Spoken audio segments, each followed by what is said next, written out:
اعوذ باللہ من الشیطان الرجیم بسم اللہ الرحمن الرحیم اللہم صلی علی سیدنا و مولانا محمد وعلی آل سیدنا و مولانا محمد وبارک وسلم وصلو علیہ۔ دنیا بھر میں جہاں جہاں ARYQ ٹی وی پر پروگرام میری پہچان دیکھا جا رہا ہے ان تمام ناظرین کی خدمت میں، اور جتنی سماعتیں اس وقت مجھے سماعت کر رہی ہیں ان تمام کی خدمت میں سیدہ زینب کی جانب سے السلام علیکم ورحمۃ اللہ وبرکاتہ۔ اللہ رب العزت جو مالک ہے کل کائنات کا، جو خالق ہے ارض و سما کا، ہم اسی کی عبادت کرتے ہیں، اور بے شک ہمارا یہ ایمان، یہ عقیدہ ہے کہ ہمیں اسی کی جانب لوٹ کر جانا ہے۔ اللہ رب العزت جو بڑا غفور الرحیم ہے، اور جو تعلیمات پروردگار عالم نے ہمیں قرآن مجید فرقان حمید کی جانب سے اس کے توسط سے ہمیں عطا فرمائی ہیں، یقیناً ہمیں اس پر عمل کرنا ضروری ہے۔ اور ہمارا یہ تمام جو مذاہب کا میں سمجھتی ہوں کہ یہ عقیدہ ہے کہ اخلاقیات پر ہر مذہب نے، ہر اہل کتاب نے بہت زیادہ زور دیا ہے۔ گزشتہ 2 پروگرام سے ہم جس پر کلام کر رہے ہیں، یعنی کہ مذہب اور اخلاقیات، جو ہمارا آج کا بھی موضوع ہے، الحمدللہ اسی پر گفتگو کریں گے، کیونکہ اخلاقیات ایک اتنا وسیع موضوع ہے کہ جس پر جتنا کلام کریں اور جتنی اصلاح کریں اپنی بھی اور دیکھنے والوں کی بھی، جو ہماری اسکالرس یہاں پر موجود ہوتی ہیں ان کے توسط سے اصلاح ہو جائے تو یقیناً ہمارا بیڑا پار ہو جائے۔ گزشتہ پروگرامز میں بھی ہم نے بہت سارے ایسے مسائل پر بھی بات کی، اور نبی پاک صلی اللہ علیہ وسلم کی ایک حدیث مبارکہ سے بس آج کے اس موضوع کا آغاز کروں گی کہ سرکار دو عالم صلی اللہ علیہ وآلہ وسلم کا ارشاد ہے، جس کا مفہوم آپ کے سامنے پیش کر رہی ہوں کہ نبی پاک صلی اللہ علیہ وسلم ارشاد فرماتے ہیں کہ میری امت کا مفلس ترین شخص کون ہے؟ میری امت کا مفلس ترین شخص وہ ہے جو روز قیامت جس کے نامہ اعمال میں جو ایسے داخل ہو کہ جس کے پاس نماز بھی ہو، روزہ ہو، حج ہو، زکوٰۃ ہو، اور وہ یہ تمام نیکیاں لے کر داخل ہوتا ہے، لیکن اس نے کسی کو گالی دی ہے، کسی کا حق مارا ہے، کسی کو ناحق قتل کیا ہے، کسی کو برا بھلا کہا ہے، اور یہ تمام برائیاں بھی اس کے اندر موجود ہیں، تو جو مظلوم ہیں ان کے حصے کی جو خطائیں ہیں وہ اس کے حصے میں ڈال دی جائیں گی، اور اس کے جو لوگوں کے حق تلفی کر رہا ہے اس کے حصے کی جو نیکیاں ہیں ان مظلوموں کے حساب میں ڈال دی جائیں گی، اور پھر اس کو جہنم میں بھیج دیا جائے گا۔ تو آپ دیکھیں کہ اس حدیث مبارکہ سے ہمیں یہ سبق ملتا ہے کہ ہم نے اگر بہت ساری عبادات بھی کی ہیں دنیا میں، لیکن اللہ رب العزت کی یہ جو ہمیں عطا فرمایا ہے اخلاقیات کا درس، اس میں اگر ہم نے کسی کی کہیں کوتاہی کی ہے تو کتنا بڑا ہمارے لیے وہ گناہ ہے کہ ہمیں اس کے سبب، ان تمام اعمال کے سبب، اللہ نہ کرے کہ پروردگار عالم ہمیں جہنم میں داخل فرمائے، تو ان تمام چیزوں سے ہمیں دور رہنا ہے۔ اسی پر مزید کلام کریں گے۔ ہمارے درمیان تشریف فرما ہے معزز مہمان شخصیات، مذہبی اسکالر، تعارف کی جانب بڑھتے ہیں بلا کسی تاخیر۔ ہماری پہلی نشست پر یہاں پر جو تشریف فرما ہے ماشاءاللہ بہت اچھا انداز، بہت اچھی گفتگو، بہت معیاری گفتگو فرماتی ہیں محترمہ سعدیہ انصاری صاحبہ، خوش آمدید کہتے ہیں۔ السلام علیکم ورحمۃ اللہ۔ وعلیکم السلام۔ ان کے ساتھ اگلی نشست پر جو تشریف فرما ہے شخصیت بہت ہی اچھے، خود بھی بہت خوش اخلاق، ان کے اندر خوش اخلاقی موجود ہے اور بہت اچھی شخصیت ہے یہ خود بھی۔ آج انشاءاللہ تعالی اس موضوع پر کلام کریں گی۔ محترمہ زرمینہ ہمارے ساتھ موجود ہے۔ السلام علیکم ورحمۃ اللہ۔ آپ خیریت سے ہیں؟ آپ دونوں کو ہی بہت خوش آمدید کہتے ہیں میری پہچان میں۔ اور سعدیہ انصاری صاحبہ، آج کا جو ہمارا موضوع اور گزشتہ 2 پروگرام سے ہم اسی پر کلام کر رہے ہیں، یعنی مذہب اور اخلاقیات۔ مذہب کا اور اخلاقیات کا جو مذہب اسلام درس دیتا ہے اس میں بے شمار چیدہ نکات بھی آتے ہیں، چھوٹی مختصر سی باتیں جو ہماری زندگیوں میں شامل ہوتی ہیں۔ اس کے ساتھ ساتھ جو مذہب اسلام ہمیں دور رہنے کے لیے کہتا ہے، خاص طور پر وہ چیزیں ہیں جس کو تاکید کی جاتی ہے جو اخلاقیات کے دائرے میں بہت زیادہ آتی ہے۔ ایک ہے تکبر جو انسان کے اندر آ جاتا ہے، یعنی اکڑ کر چلنا، دوسرے کو کمتر سمجھنا۔ اس حوالے سے میں چاہوں گی سعدیہ انصاری صاحبہ کہ کچھ کلام پھر فرمائیے۔ اعوذ باللہ من الشیطان الرجیم، بسم اللہ الرحمن الرحیم، والصلاة والسلام علی سید الانبیاء والمرسلین۔ بے شک اخلاقیات ایک بہت اہم شعبہ ہے ہمارے دین کا، اور اخلاق حسنہ ہیں اور اخلاق سیئہ ہیں، رذیلہ ہیں۔ غرور اور تکبر ان میں سے ایک ہے جو بہت ہی بری خصلت ہے، جس کو اللہ تبارک و تعالیٰ نے بارہا قرآن پاک میں بیان بھی فرمایا ہے۔ اور غرور اور تکبر اس کو کہیں گے کہ کسی کو اپنے سے حقیر جاننا اور اس کا اظہار اپنے ایکسپریشن سے، اپنے الفاظ سے کرنا، تو وہ جو اظہار ہے وہ تکبر یا غرور کہلاتا ہے۔ تو یہ تو بہت ہی بری خصلت ہے، اور اس کے اپوزٹ آپ دیکھیں تو عاجزی اور انکساری اس قدر خوبصورت ایک اللہ تبارک و تعالیٰ نے ہمیں جو ہے صفت اپنانے کے لیے کہا ہے، کیونکہ یہ شریفانہ اخلاق جو ہے اس کی وہ ہے عاجزی اور انکساری۔ پہلے ہم غرور اور تکبر کی طرف اگر نظر کرتے ہیں تو سب سے بڑی بد اخلاقی، سب سے پہلی بد اخلاقی جو کی وہ ابلیس نے کی، جس کو اللہ تبارک و تعالیٰ نے جا بجا بلکہ 7 مرتبہ مجھے یاد ہے قرآن پاک میں اس کا ذکر فرمایا ہے کہ کس طرح سے اس نے غرور اور تکبر کے اندر اللہ تبارک و تعالیٰ کی نافرمانی کی، کیونکہ یہ ایک ایسی خصلت ہے کہ جو اور بہت ساری برائیوں کو اندر بٹھا دیتی ہے انسان کے۔ تو سب سے پہلی بد اخلاقی یہ تھی۔ پھر آپ دیکھیے کہ قرآن مجید فرقان حمید میں اللہ تبارک و تعالیٰ نے قوموں کا ذکر کیا ہے۔ قوم عاد ہے، قوم عاد ہے، وہ اس کو اللہ تبارک و تعالیٰ نے ایسی استطاعتیں دی، ایسی قوتیں دی، اتنا قوی، اور ان کو ہر نعمت کے ساتھ اللہ نے نوازا، لیکن وہ اللہ کی نافرمانی، اللہ کی آیات کو جھٹلایا انہوں نے، ان پیغمبروں کے ساتھ اتنا برا سلوک کیا۔ پھر اس کے بعد قوم عاد کے بعد قوم سمود آتی ہے جو صالح علیہ السلام کو سے معجزہ طلب کرتی ہے، اور اونٹنی جو معجزے کے طور کے اوپر اللہ تبارک و تعالیٰ عطا فرماتا ہے ان کی کونچیں کاٹ دیتا ہے، یعنی عذاب الہی کو انہوں نے چیلنج کیا۔ پھر قوم سبا کا بھی اللہ تبارک و تعالیٰ نے بتایا کہ اس قدر نعمتوں سے نوازا، ناشکرے ہوئے۔ تو یہ سارے جو ہے غرور اور تکبر کے ہیں نمونے جو اللہ نے اپنے بندوں کو دکھلائے ہیں، بتلائے ہیں، سمجھائے ہیں۔ کہ فرعون کی آپ فرعونیت دیکھیے کہ وہ اس کو اللہ نے کس قدر نوازا تھا، لیکن آخر وقت میں جب اس کو موت کی بے ہوش طاری ہوئی اور اس وقت اس کو خیال آیا تو پھر کچھ نہیں ہو سکتا تھا۔ تو یہ ساری چیزیں ہیں۔ پھر حضرت لقمان علیہ السلام نے جس طرح سے نصیحت میں آیت نمبر 18 میں فرمایا ہے غرور سے بچنا اور تکبر سے بچنا، یہ غرور اور کبریائی، یہ بڑائی، اپنے آپ کو بڑا جاننا، دوسروں کو حقیر سمجھنا، حضور پنور علیہ السلام کی ایک حدیث مبارکہ ہے کہ تکبر یہ ہے کہ حق کو قبول نہ کیا جائے، حضور علیہ السلام نے خود ڈیفائن کیا، اور لوگوں کو حقیر سمجھا جائے۔ اب یہ کبریائی جو ہے یہ اللہ کی چادر ہے جو ہم عام طور کے اوپر ایک جملہ سنتے ہیں۔ اللہ تبارک و تعالیٰ خود اس کا بیان فرما رہا ہے سورہ جاثیہ کی 37 نمبر کی آیت میں کہ وَلَهُ الْكِبْرِيَاءُ فِي السَّمَاوَاتِ وَالْأَرْضِ، اللہ کی بڑائی آسمانوں اور زمین میں ہے، وَهُوَ الْعَزِيزُ الْحَكِيمُ، اور وہ زبردست حکمت والا ہے۔ تو بڑائی اس کی چادر ہے۔ اب بندوں کی شان کیا ہے کہ وہ بندگی میں کریں، بندگی میں رہیں۔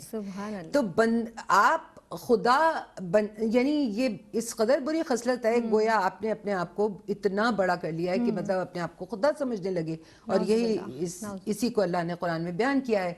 عاجزی اور انکساری بندگی کی شان ہے، اور ہمیں اللہ تبارک و تعالیٰ نے عبادتیں جو ہم پر فرض کی ہیں وہ ہمیں اس بہت خوبصورت خصلت کی طرف لے کر جاتی ہیں۔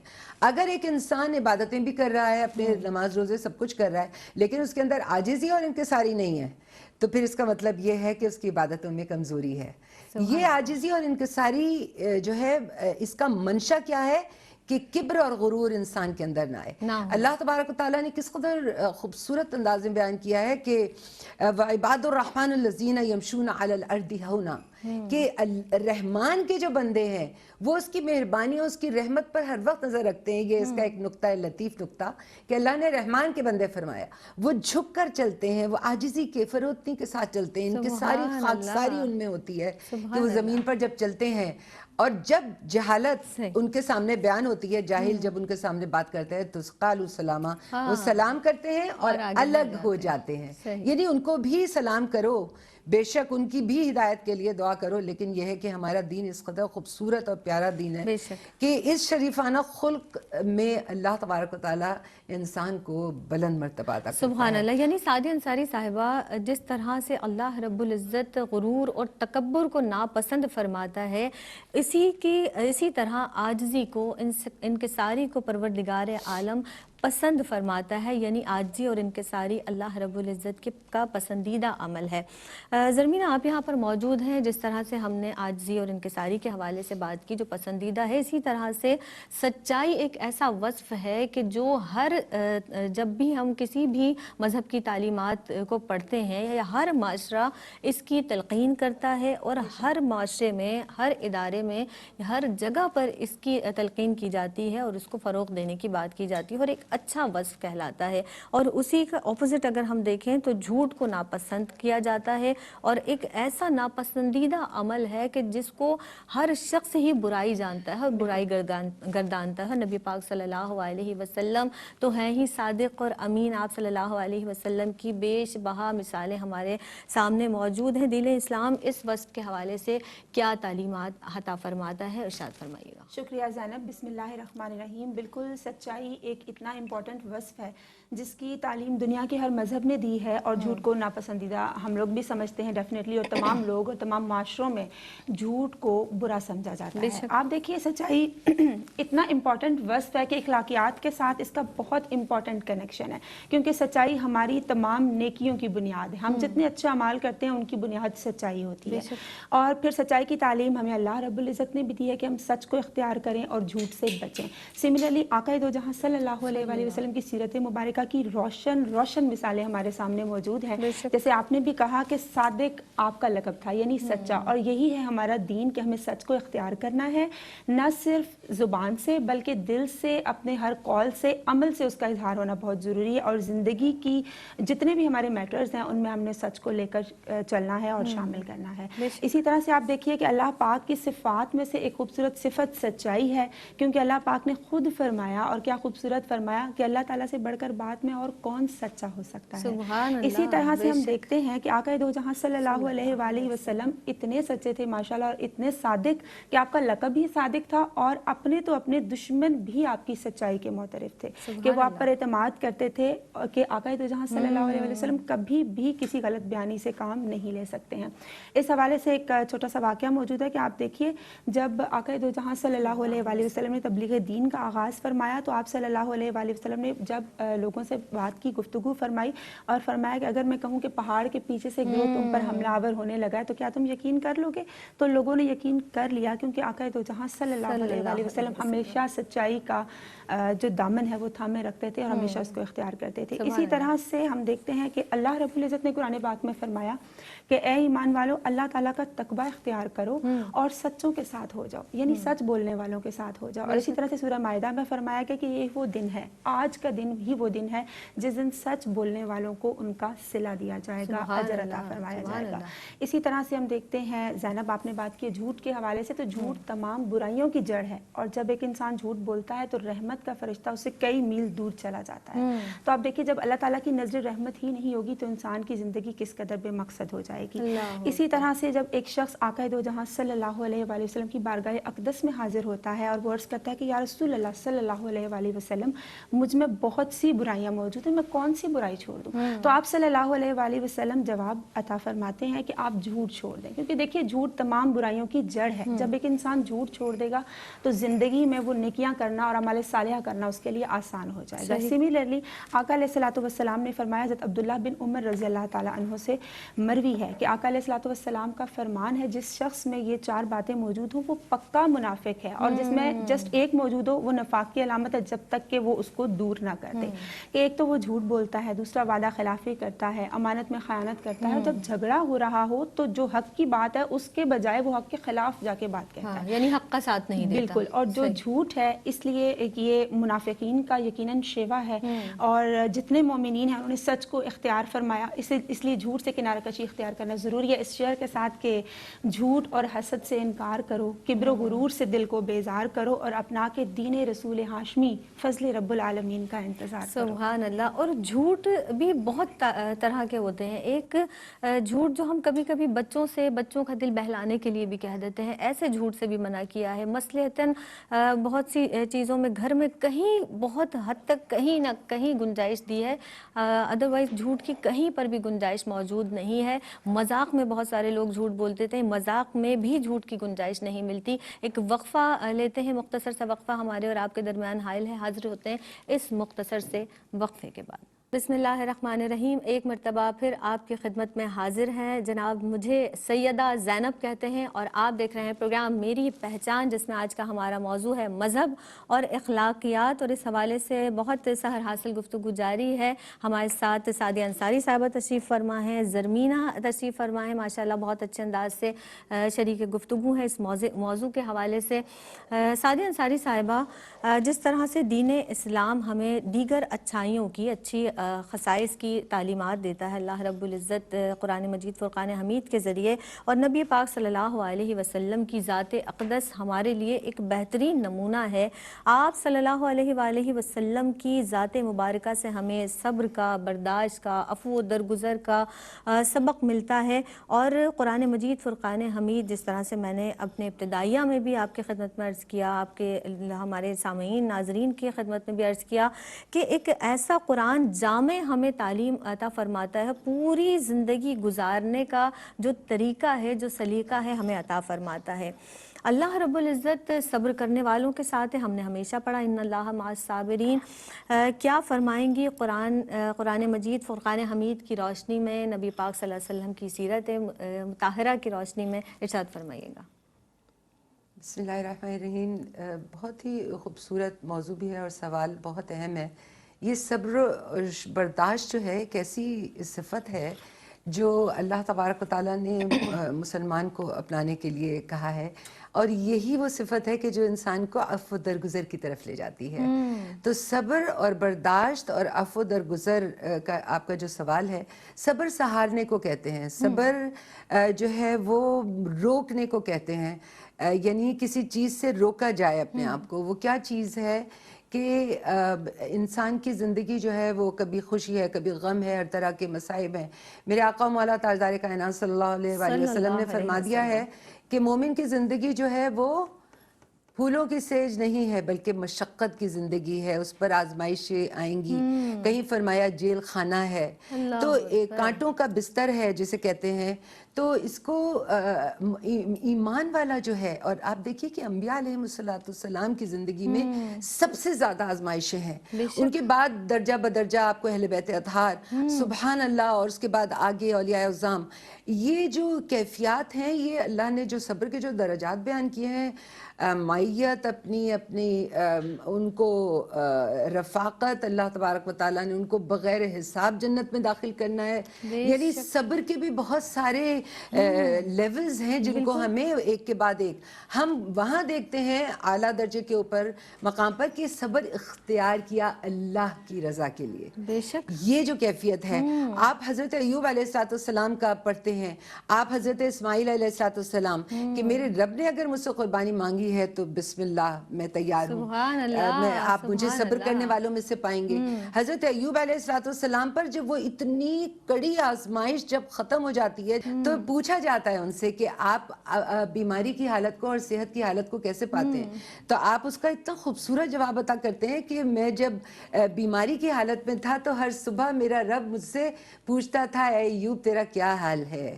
تو یہ جو کیفیات ہیں، میرے آقا مولا صلی اللہ علیہ وسلم نے فرمایا کہ جو دکھ وغیرہ تم پر آتے ہیں وہ تمہارے گناہوں کا کفارہ ہیں۔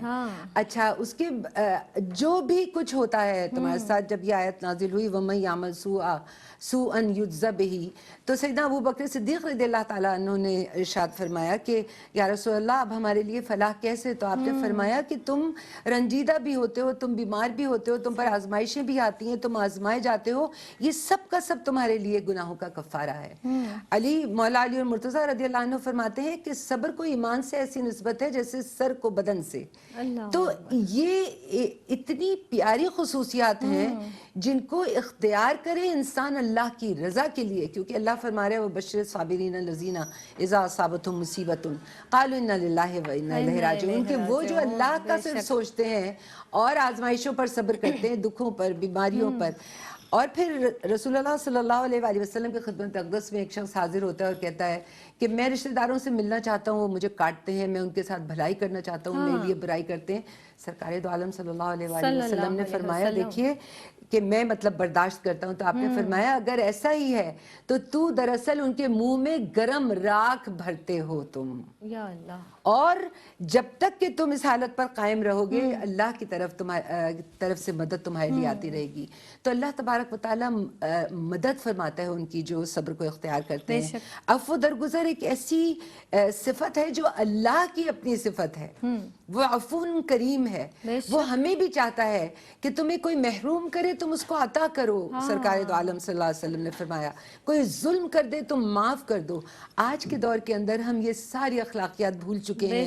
آج کل خاندان الگ ہو رہے ہیں، معاشرے ایسے مغربی طور کے اوپر لے کر چل رہے ہیں جہاں پہ والدین جو اتنی بڑی نعمت ہے اولڈ ایج ہوم میں بھیجا جا رہا ہے. یعنی دیکھیے یہ صبر کا مظاہرہ انسان ان کی خدمت میں، ان کی ڈانٹ میں، ان کی پھٹکار میں، سب میں کرے گا نا، اور ان کی خدمت کرے گا. آج ہم کس طرف جا رہے ہیں؟ ہم اخلاقیات سے ہمارا بالکل جسے کہنا چاہیے دوری ہو گئی ہے. عفو درگزر کی کیفیت نہیں رہی ہے کسی ذرا برابر. یعنی یہی تو بات ہے قرآن سے دوری اور دین سے دوری کی. اور سعدیہ انصاری صاحبہ، حقیقت تو یہ ہے کہ طاقت کے باوجود، یعنی اختیار رکھنے کے باوجود آپ جب کسی کو معاف کرتے ہیں، بڑا تو وہ ہے جب آپ کے اختیار ہے کہ آپ بدلہ لے سکتے ہیں اور پھر آپ اس کو معاف کر دیں. تو کیا ہی پروردگار عالم آپ کو صلہ عطا فرمائیں گے. اور صبر اور برداشت کی مولائے کائنات کے حوالے سے میں کیا کہوں، امام عالی مقام کی ایسی مثال، ایسی نظیر جو دنیا میں نہیں ملتی، صبر اور برداشت کے حوالے سے ہمارے لیے اعلیٰ ترین مثالوں میں سے ہے. زرمینہ آپ کے جانب بڑھوں گی. انسان جیسا کہ اخلاقیات کے ہمارا آج کا موضوع ہے، جسے ہم مذہب سے ظاہر ہے الگ نہیں کر سکتے، اور مذہب اسلام ہمیں اخلاقیات کا درس دیتا ہے. جا بجا زندگی کے ہر شعبے میں، ہر لمحے جو ہم لمحہ گزار رہے ہیں اس میں اخلاقیات ہمارے اندر ہونی چاہیے. دیانت داری ایک ایسا وصف ہے جو پسندیدہ ہے. امانت دار، آپ امانت دار ہیں، آپ امین ہیں. نبی پاک صلی اللہ علیہ وسلم کی ذات اقدس کا کیا کہنا ہے. ہر قوم، ہر مذہب، میں ہمیشہ بار بار کہتی ہوں، دنیا کی ہر قوم اس وصف کو اپنانے کی کوشش کرتی ہے اور ہر قوم کا ایک یہ پسندیدہ عمل ہے، اور مذہب اسلام تاکید کے ساتھ اس کی تعلیمات عطا فرماتا ہے.